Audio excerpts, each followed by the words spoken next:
जयपुर में आज से शुरू होगी डीजीआईजी कॉन्फ्रेंस। पीएम मोदी और अमित शाह भी करेंगे शिरकत।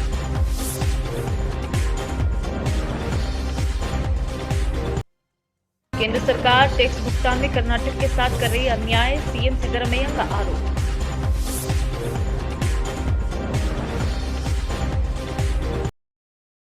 रामेश्वरम में कस्टम ऑफिसरों ने जब्त किया 7 किलो सोना, श्रीलंका से लाया गया था गोल्ड।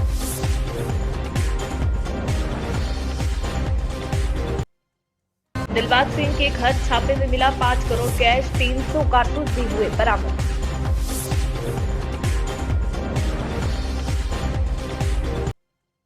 उत्तराखंड के सीएम धामी ने केंद्रीय विमानन मंत्री से देहरादून अयोध्या फ्लाइट शुरू करने की मांग।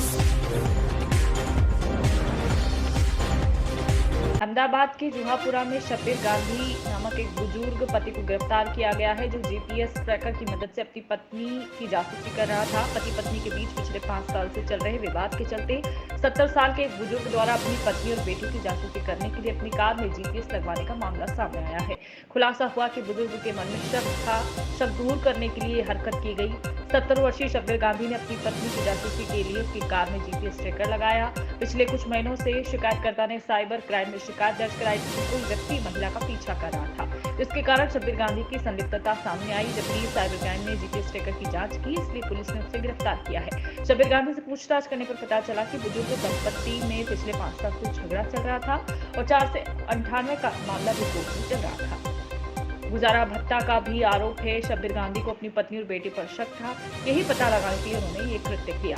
संवाददाता योगेश गोस्वामी की रिपोर्ट, अहमदाबाद, गुजरात। બેલેનો કાર છે, વાહન છે, 4 વ્હીલર કાર, એની અંદરથી જીપીએસ મળી આવ્યું છે અને એમને એવું ડાઉટ જતું હતું કે મારું કોઈ પીછો કરી રહ્યો છે, એના માટે આ જીપીએસ લગાડવામાં આવ્યું છે, જેના આધારે એમને સાયબર ક્રાઇમમાં એક ફરિયાદ આપી હતી અને સાયબર ક્રાઇમ દ્વારા એ જીપીએસની બધી ડિટેલ્સ લઈને અને ક્યાંથી એ ખરીદવામાં આવ્યું હતું અને એ બાબતની ઇન્વેસ્ટિગેટ કરીને અમારી ટીમે એક આરોપીની ધરપકડ કરી છે, જેમનું નામ છે શબ્બીર ઇબ્રાહીમભાઈ સુલેમાનભાઈ ગાંધી, કે જે જુહાપુરાના રહેવાસી છે। એને અટક કર્યા બાદ એવી જાણ થઈ કે આ જે આરોપી છે અને જે ફરિયાદી બેન છે એ લોકોના લગ્ન થયેલા છે, એ બંને મેરિડ હતા, પણ છેલ્લા 5 વર્ષથી એ લોકો વચ્ચે ફેમિલી ડિસ્પ્યુટ્સ ચાલી રહ્યા હતા અને આ જે આરોપી છે એને એમના વાઈફને ઉપર શક પડતા એને એમની ગાડીમાં જીપીએસ લગાડીને અને એમની એક્ટિવિટી ઉપર એ વોચ રાખવા માંગતા હતા। એમના 2 દીકરા છે, એક કેનેડામાં નોકરી કરે છે અને બીજો એક છોકરો છે જે અહીંયાથી નોકરી કરે છે અને એ છોકરાનો પણ ઘણી બધી જગ્યાએ લેનદેનમાં એ લોકોએ બહુ બધા પૈસા લઈ લીધા છે। એ બાબતે પણ એ આ જે આરોપી છે એ પણ વોચ રાખવા માંગતો હતો કે એમનો છોકરો ક્યાં જાય છે, શું કરે છે। એ કારણ અત્યારે એ આ પ્રકારના કારણ આપી રહ્યા છે, પણ આમાં આ આરોપીની અરેસ્ટ કરી છે અને હાલમાં પૂછપરછ પણ ચાલી રહી છે કે બીજો કોઈ ઇન્ટેન્શન કે બીજો કોઈ ગુનો કરવાનો ઈરાદો હતો।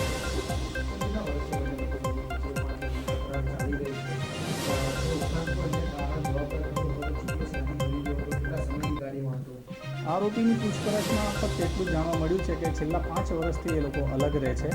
એના પહેલાંથી એ લોકો વચ્ચે ડિસ્પ્યુટ્સ પણ ચાલી રહ્યા છે અને કોર્ટની અંદર એ લોકોએ 498નો કેસ પણ કરવામાં આવ્યો છે મહિલા દ્વારા અને એ લોકોને ભરણ પોષણ માટે પણ આ જે આરોપી છે એ 10,000 રૂપિયા દર મહિને આપે છે।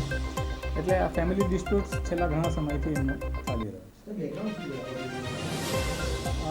જે આરોપી છે એનો અગાઉ ટૂર્સ એન્ડ ટ્રાવેલ્સનો બિઝનેસ હતો અને હાલમાં એ રિટાયર છે અને એની જે બચત છે, જે એને ધંધો કર્યો છે આટલા વર્ષો સુધી, એની બચતના આધારે હાલમાં એ જીવન વિતાવી રહ્યા છે। पश्चिम बंगाल के एक शख्स को साइबर क्राइम अहमदाबाद में अमेरिका से खिलौनों और किताबों में हाइब्रिड गांजा मंगाने के कारण गिरफ्तार किया है। आज के युवाओं को नशे की लत लगाने के लिए ड्रग माफिया द्वारा नए नए तरीके अपनाए जा रहे हैं। इसमें बता दें कि ड्रग्स की नई तस्करी के बीचों बीच अहमदाबाद साइबर यूनिट ने 2.5 लाख रुपए कीमत की 2 ग्राम कोकीन और 46 लाख रुपए की कीमत का 6 किलो गांजा बरामद किया है।